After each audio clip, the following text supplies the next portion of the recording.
இப்போ இருக்கிறது வந்து எத்தனை பிள்ளை கரவை ஒன்றும் ஒரு பையன் இருக்கு. மூத்தவருக்கு இருக்க பொண்ணா அதுக்கு பொண்ணா அதுக்கு இருக்காங்க அந்த பிள்ளைக்கு கரவை இருக்காத்தான் இருந்தால் இருக்குன்னு சொல்லணுத்தா இல்லைன்னா இல்லைன்னு சொல்லிடுவாங்க. கரவை இருந்தால் இது இல்லைன்னா இல்லைன்னு சொல்லிட்டா அந்த பிள்ளைக்கு கொஞ்சம் கரவை இருக்குக்கா. ரெண்டாவது பொண்ணுக்கு ஆமாம் இப்போ கட்டி கொடுக்காம இருக்குதுல்ல அது கொஞ்சம் கரவை இருக்குது. அதுக்கு எடுத்துருக்க பிள்ளைக்கு தான் நல்லா இருந்தால் ரெட்டை அந்த பிள்ளை நல்லாயிருக்கு. ரெண்டாவது இருக்க பிள்ளைக்கு ஒரு பிரச்சனையும் இல்லை சரியா. இருந்தாத்தே அம்மா இருக்குன்னு சொல்லுவேன். என்கிட்ட சாமி பார்த்துட்டு சாதகம் பார்த்துட்டு வருவாங்க. சொன்னதுரா உண்மைன்னுவாங்க. இல்லை இங்கே பார்த்துட்டு அங்கே போவாங்க. அந்த அம்மா சொன்னதுரா உண்மைன்னு சொல்லுவாங்க. தம்பிக்கு இருக்கா இருந்தால் ரெட்டை இல்லைன்னா உத்த தம்பிக்குமே இருக்குது.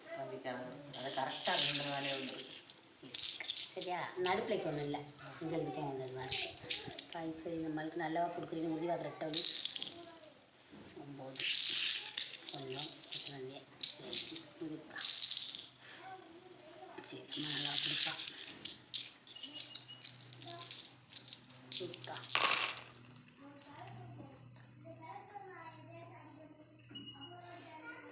எடுத்த வெற்றிலையில் 2 பக்கமே கறி போயிருக்கு. இப்படி கறி போயிருந்தால் என்ன பண்ணுவீங்க?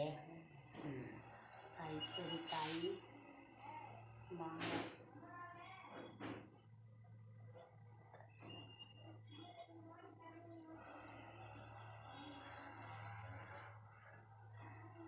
ஒரு கரும்புள்ளி ஏதோ ஒன்று உங்கள் மனசில் இருந்துக்கிட்டே இருக்கணும். சரியா.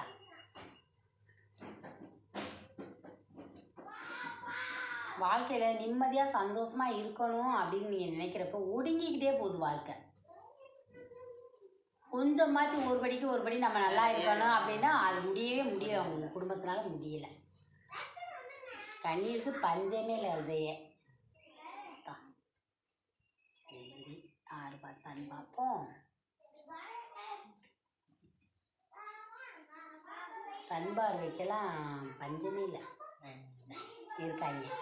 அவங்க யார் எவருன்னு ஆத்தா அருளில் சொல்லலாம். சரியா இன்னைக்கு சொல்லிடுறான்.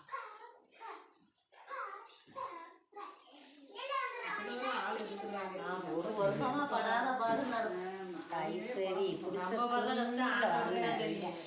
ஆனால் நம்மளை பார்த்து அவளுக்கு என்ன அப்படின்னு சொன்னாலே ஒரு தெரியும் இல்லை.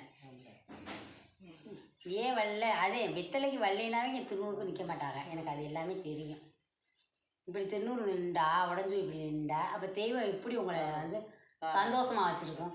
இப்படி உடச்சிக்கிட்டு இப்படி போனால் அவங்க நிற்கிண்டு நான் இருக்கேன். என் பிள்ளைகளுக்கு நிற்கணும்ல முன்னாடி. தாய் சரி அந்த மக்களுக்கு இப்போ இருக்க மக்களுக்கு நாகதோஷம் இருக்கா? இப்போ சொன்னில அப்படிக்கு நாகதோஷம் இருக்குது. ரெண்டாவது பொண்ணுக்கு இப்போ வீட்டில் இருக்கு நாகதோஷம் இருக்குது. நீ சாதகம் இப்போ பார்த்தீங்களா இடையில அவன் பேரே இருக்கு சொன்னாங்க நாகதோஷம் இருக்குது. சரியா. இங்கே இருந்தால் அப்படியே 90 வெத்தலையிலே ஆத்தா சொல்லிடுவா. என் டாயிட்ட நான் கேட்ட ஒரு அபூர்வ சக்தி எனக்கு மேலே எல்லாரும் சாமி பார்க்குறாங்க. நீ வந்ததுக்கு எனக்கு ஒரு அபூர்வ சக்தியை கொடுத்தான்னு சொன்னதுக்கே வெத்தலையில் இந்த 90ல் இறந்த வந்து பேசுவாங்க. அப்படியே வந்து பேசுவாங்க. அதே இந்த தாய் கொடுத்த சக்தி. அதே வெத்தலையில் சொன்னாப்புல இருக்க உங்கள் குடும்பம் மேலே வரணும்னு பார்த்தா குறுகிக்கிட்டே போதும். அதுக்கு என்ன பண்ணுறதோ அந்த ஆத்தாவை நம்புங்க. ஆத்தா வந்து இப்போ உங்களுக்கு சொல்லுவா. சரியாங்க்கா.